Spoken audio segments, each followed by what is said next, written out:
Vamos continuar a ler da obra Philosophy of the Quran de Ghulam Sarovar, o que ele diz sobre o bem e o mal, depois de ter referido como na vida depois da morte as boas e más ações têm as suas consequências.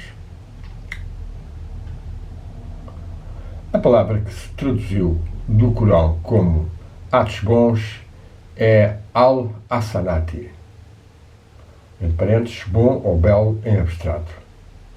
Nós traduzimos como errado o oposto de al-hasanati. Pode ser traduzido então por feiura, fealdade, na palavra, no ato, no pensamento. Todo o mal, portanto, não é mais do que uma má palavra ou feia palavra, um ato feio ou um pensamento feio. E, no fim, toda essa fealdade provém dos pensamentos feios. De onde veio este poder do ser humano de concebê-los? A resposta está em Deus ter dado, pelo seu livre-arbítrio, ao homem um certo nível ou capacidade de escolha. O ser humano tem a capacidade de negar a beleza e a bondade, a palavra arábica husn. Por vezes ele faz isso e, em consequência, torna-se fraco espiritualmente. Mas assim que ele pensa melhor de si próprio, o princípio vital espiritual está pronto para ajudá-lo. Isto é muito importante e está reconhecido na tradição chinesa, taoísta, confuciana. Se caíres 9999 vezes, levanta-te pela milésima vez. E assim nós devemos lutar para vencer os estados doentios, os estados de irritação, os estados de frustração. Desde que ele lave o seu estado interior e começar a equacionar outra vez o bem e o mal corretamente. Mas se ele abusa na sua escolha frequentemente, ele começa a ter cada vez menos capacidade de recuperar, menos capacidade ou força de recuperar para este equilíbrio, e por vezes o estado espiritual ou o nível espiritual quebra-se e o bem de uma pessoa é como que selado para sempre. Neste caso, o seu equilíbrio, a sua balança está já caída no lado errado. E nós vemos isto sobretudo em grandes criminosos, seja políticos, seja sexuais, seja de roubo, seja de ódio, seja o que é que seja, que muitas vezes ficam realmente selados, se não para sempre, pelo menos para muito tempo. O ponto da argumentação é, contudo, a beleza e a bondade são a última natureza da realidade espiritual. E o ser humano foi intencionado como um ser espiritualmente belo e bom. E não apenas um animal, ou melhor, ou ainda pior do que um animal. O caso de certos materialistas que não têm parte na vida que Deus lhes reserva. Materialistas, é claro que há muitos materialistas que até são abertos ao bom e à bondade e muito ativos nisso, mas há outros que realmente perdem um pouco essa luz, como diz Sohrawardi, a luz primordial que desce depois às luzes senhoriais e adventícias e até chegar à luz individual de cada um de nós. Se uma pessoa assumir-se contra a beleza e a bondade, ele vai voltar a uma condição da matéria quase que comparável a um estado ígneo, quando não havia água na terra. Aqueles que perdem o seu direito e que voltam o seu direito de vida mais luminosa e voltam a este estado,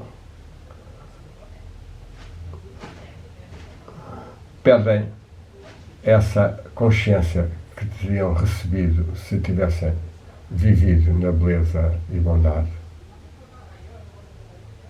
A lei de Deus parece ser: dá para que tu possas dar mais, ama para que tu possas ser mais amado. Mas nós muitas vezes pensamos que nós vamos ficar mais pobres por seguirmos esta lei e tornamos-nos pobres ao desobedecê-la. O ser maldoso,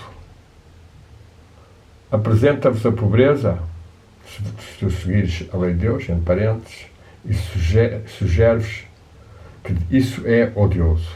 E isto aparece um pouco nesta sociedade ocidental, nem que seja em certas formas de riqueza aparentes, em que as pessoas perdem muito tempo e muito dinheiro, perdendo depois o tempo e o dinheiro para poderem ler, meditar, ajudar, evoluírem espiritualmente, e estão só agarrados aos telemóveis, aos carros, aos desportos, ou mesmo a discussões políticas dentro do esquema da alternância partidária pseudo-democrática do Ocidente, que de modo algum procura o bem público de todos, mas apenas de pequenos grupos ou de elites, ou dos seus patrocinadores, como vemos muito claramente nas políticas imperialistas dos Estados Unidos, ou mesmo na União Europeia e nos governos. Ora, as pessoas têm que ligarem-se mais a Deus, que é vasto e conhecedor e que dá a sabedoria a quem a deseja. E ao dar a sabedoria, isso é um bem imenso. E ninguém realiza isto, exceto os filósofos. Isto é uma grande frase do Corão, no Sura 2, versículos 268, 269. Aquele que alcança ou que recebe a sabedoria recebeu um bem fabuloso. Este tesouro da sabedoria, que é não só uma acumulação de conhecimento e de experiência e uma modificação de sensibilidade e uma vivência de estados expandidos de amor e de consciência, mas que é também uma comunhão com a vastidão da sabedoria divina cósmica do tal oceano e da sua dimensão, expressa, por exemplo, na religião zoroástica, a primordial, e da qual tanto o judaísmo, como o cristianismo, como o islão, tanto tiraram, ainda que o ocultando ou transformando, expressava no seu nome, que deram à divindade, Ahur-Mazda, o Senhor luminoso, Ahur-Mazda, a sabedoria. Algo que foi depois trabalhado também, por exemplo, mais recentemente, pelos russos, com o culto da Santa Sofia, a Santa Sabedoria, a Ágia Sofia, e que teve em Berdyaev, Soloviev, Florensky, Bulgakov, ou mesmo Alexander Dugin e a sua martirizada filha, a notável filósofa Daria Dugina, de que temos traduzido algumas partes no blog, que desenvolveram para os nossos dias essa expressão de um aspecto da presença divina na Terra, também conhecido por Dostoiévski, Tolstói, como a mãe Rússia, a terra úmida russa, a terra úmida no fundo, o humus, humilde, que os místicos portugueses também sentiram, nomeadamente o nosso Frei Agostinho da Arrábida, que cantou tanto Nossa Senhora como, no fundo, Sofia, e na Al-Rábida, num local que tinha sido um ashram, um centro espiritual dos sufis e dos místicos islâmicos. Ora, o que é que nós devemos então realizar mais? Esta sabedoria que é então exposta agora num verso, esse verso é agora explicado deste ponto em que a sabedoria não é apenas o começo da vida religiosa, mas também o seu objeto principal. É através da sabedoria e só da sabedoria que o homem, cultivando o sentido da beleza em todas as coisas e o encanto da beleza, da bondade em todos os actos e pensamentos, se pode tornar feliz. E este tornar feliz por brotar interior, por alegria, por graça, por caris, por ananda, e não por excitações exteriores nos desportos, nos espetáculos, nos noticiários, nos consumos de centros comerciais, etc, etc. Esta felicidade que nós realizamos por fazer isto vai atingir mais felicidade e harmonia quando realizamos o nosso eu na presença da realidade divina. Ou seja, estarmos mais conscientes que somos eus espirituais, dotados de corpos de glória, ou, como se diz na tradição zoroástrica e também islâmica, persa e sufi, shvarat, ou farat, corpos de dosha, na tradição grega também, de glória, que devemos manter conscientemente face a tanta energia que vai tentar baixar-nos dessa realização superior para formas sucedâneas e limitadoras, sobretudo em excesso, pois claro que todos podemos extrair prazer do alimento, ou da música, ou do desporto, ou da sexualidade, mas tudo isso tem que ser com conta, peso e medida e equacionado numa escada de ligação com os níveis superiores da realidade divina, da unidade divina. Esta é bem necessária, diz neles, no meio de tanta guerra e tanta pestilência, tantos altos e baixos sociais e políticos, pois procurar esta beleza e bondade é uma grande realização.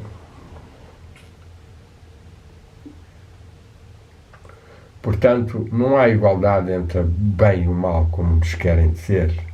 Retorna ao bem, de modo a que o que é o teu inimigo não se torne o teu amigo. Mas ninguém atinge isto senão aqueles que persistem, perseveram para atingir a grande e bela fortuna da sabedoria. Portanto, o começo de toda a sabedoria é a educação do eu e o seu fim é a autorrealização. A tradição indiana afirmou isto na expressão Sat Chit Ananda. O Vichara, o autoinquérito, a sadhana, as práticas espirituais, visam que o ser humano saia da agitação da mente, da Chitta Vritti, e alcance uma estabilidade na sua identificação ao eu espiritual como parte, como ligado ao mundo espiritual, ao Logos. Baham, primeira emanação divina na tradição zoroástrica, e que é a base da nossa felicidade. Nós temos, de facto, diz-nos ele, o nosso ser em Deus, e quando esquecemos o nosso ser, nós ficamos separados do princípio vital espiritual.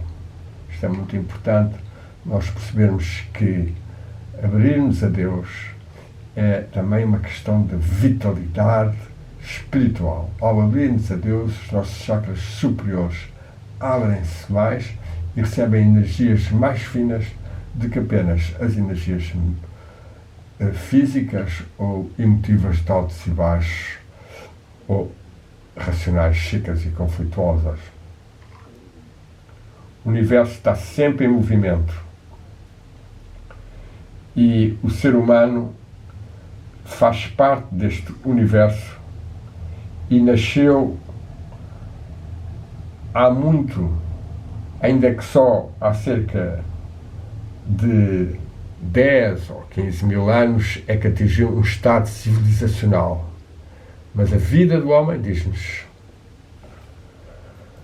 Ghulam Sarwar, a vida espiritual do homem vem da origem do fogo, da matéria solar, e é um progresso para uma iluminação espiritual, e o ser humano tem que passar do fogo para os sólidos, sólidos para os líquidos, líquidos para a vegetação, da vegetação para a vida animal, para as milhões de espécies, até chegar à presente civilização, até chegar a um estado de bondade e de bem, em que ele deixará para trás todos os obstáculos e será capaz de estar livre para voar para o reino dos céus, para progressos ainda maiores, incapazes de ser imaginados no presente momento evolutivo.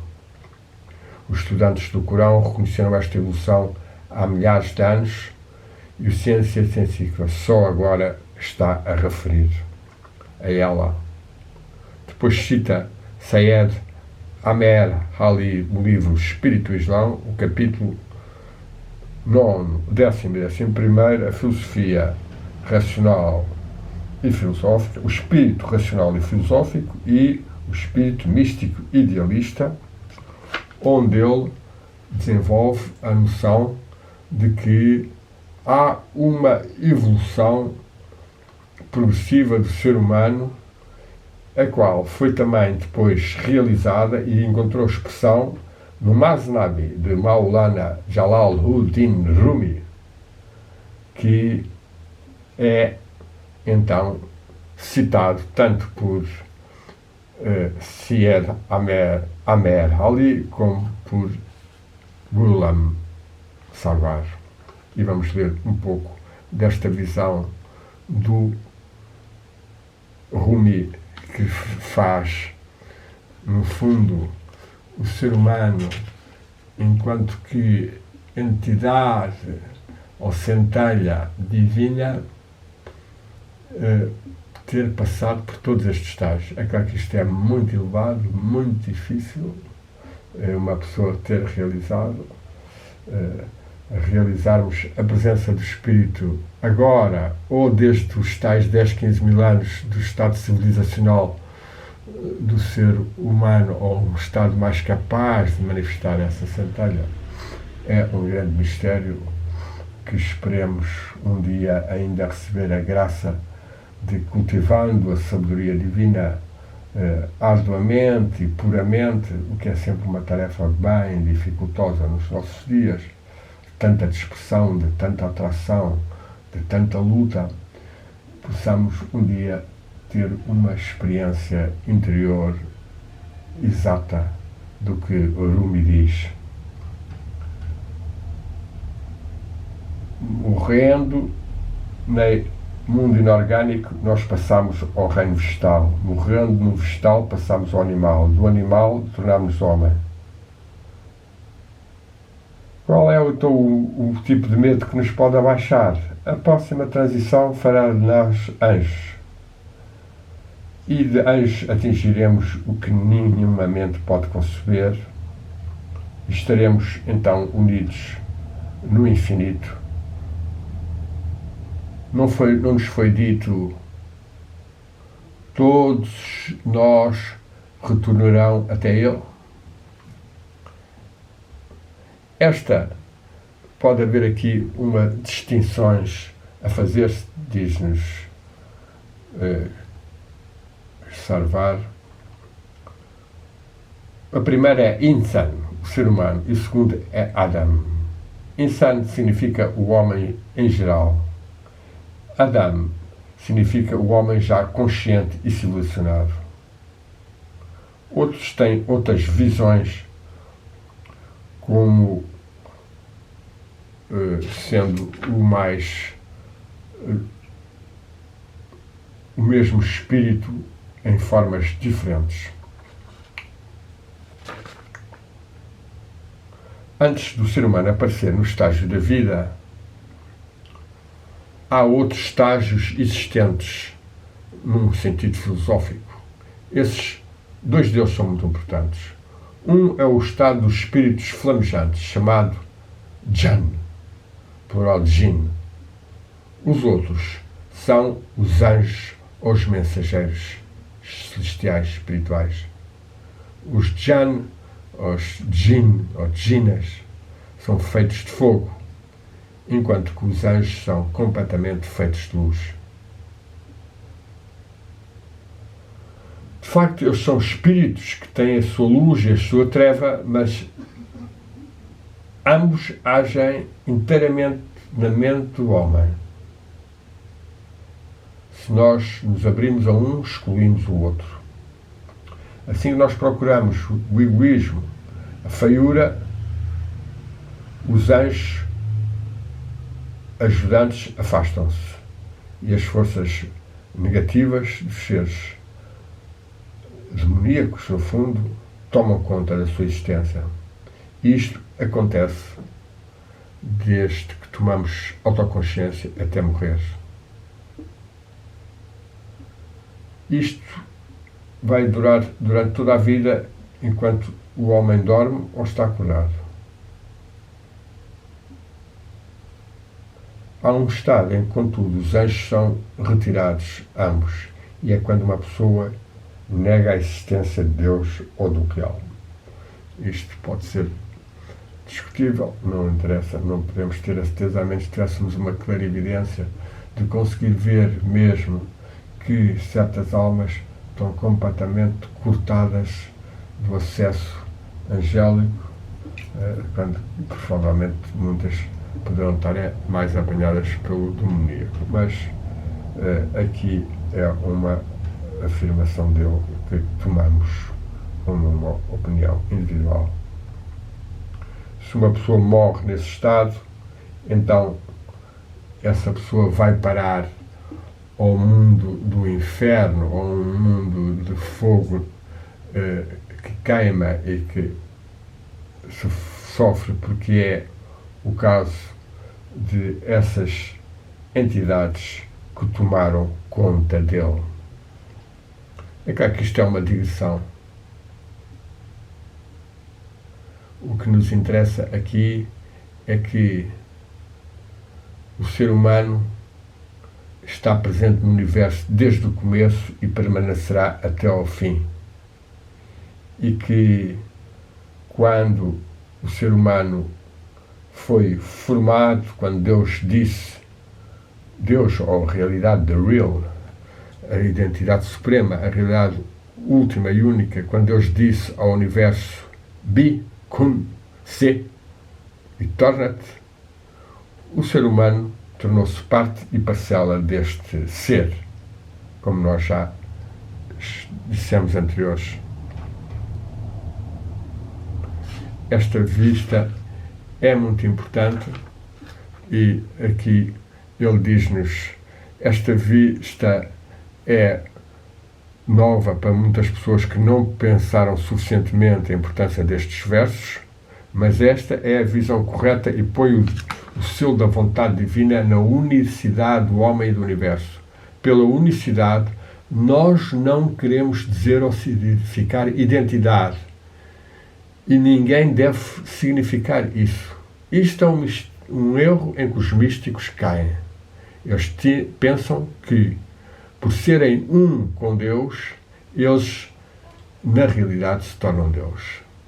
Esta é uma afirmação importante que ele diz, face a muita gente que tem a tendência, hoje em dia, a partir de movimentos advaiticos, vedânticos superficiais ou não dualistas, sem grande realização, que tudo está bem, que tudo está já na unidade, que nós somos Deus. Não. Aqui a visão é diferente.